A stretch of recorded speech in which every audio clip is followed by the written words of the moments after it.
আসসালামু আলাইকুম প্রিয় শিক্ষার্থী, আপনারা যারা 2024 সালে কারিগরি শাখা পরীক্ষা দিয়েছেন, অর্থাৎ আপনার এসএসসি দাখিল অথবা এসএসসি ভকেশনাল শাখা পরীক্ষার্থী আপনার 2024 সালের রেজাল্ট কীভাবে এক ক্লিকে পাবেন সেটাই আজকে আপনাদের দেখাবো। প্রিয় শিক্ষার্থী, ভিডিওটি প্রথম থেকে শেষ পর্যন্ত দেখবেন, তাহলে খুব সহজে রবিবার দিন আপনারা খুব তাড়াতাড়ি রেজাল্টটা পেয়ে যাওয়ার একটা সাইট খুঁজে পাবেন। প্রিয় শিক্ষার্থী, আপনাদের যেটা প্রথমে করতে হবে, আপনারা গুগল সার্চে গিয়ে লিখবেন যে ঢাকা এডুকেশন বোর্ড। এই যে গুগল সার্চে গিয়ে আপনারা কি লিখবেন, ঢাকা এডুকেশন বোর্ড। তো ঢাকা এডুকেশন বোর্ড লেখার জন্য আপনার ঢাকা লেখার পরে এই ঢাকা এডুকেশন বোর্ড আপনারা ওয়েবসাইটে পেয়ে যাবেন। এখানে ক্লিক করবেন।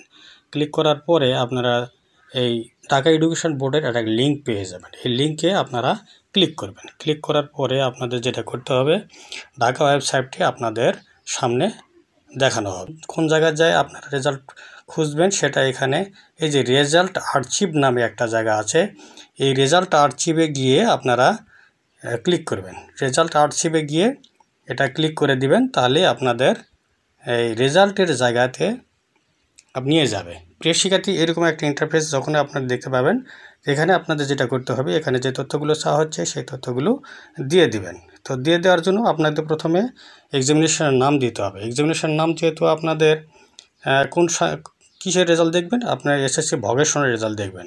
এসএসসি ভকেশনালকে আপনি ইন্টারফেস করে দিবেন। এসএসসি ভকেশনাল উঠে গেছে, এখন ইয়ারটা দিয়ে দিবেন। ইয়ারটা আপনাদের 2024 এটা দিয়ে দিলেন।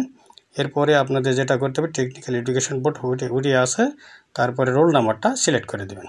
রোল নাম্বারটা আপনার যদি গেলে 1224 এরকম একটা রোল নাম্বার হয়, যে কোনো না, আপনাদের যে রোল নাম্বারটা সেটা আপনার দিয়ে দেবেন। তো এরপরে কী করতে হবে, রেজিস্ট্রেশন নাম্বারটা দিতে হবে। রেজিস্ট্রেশন নাম্বার আপনার যে কয় ডিজিটের আছে দিয়ে দিবেন।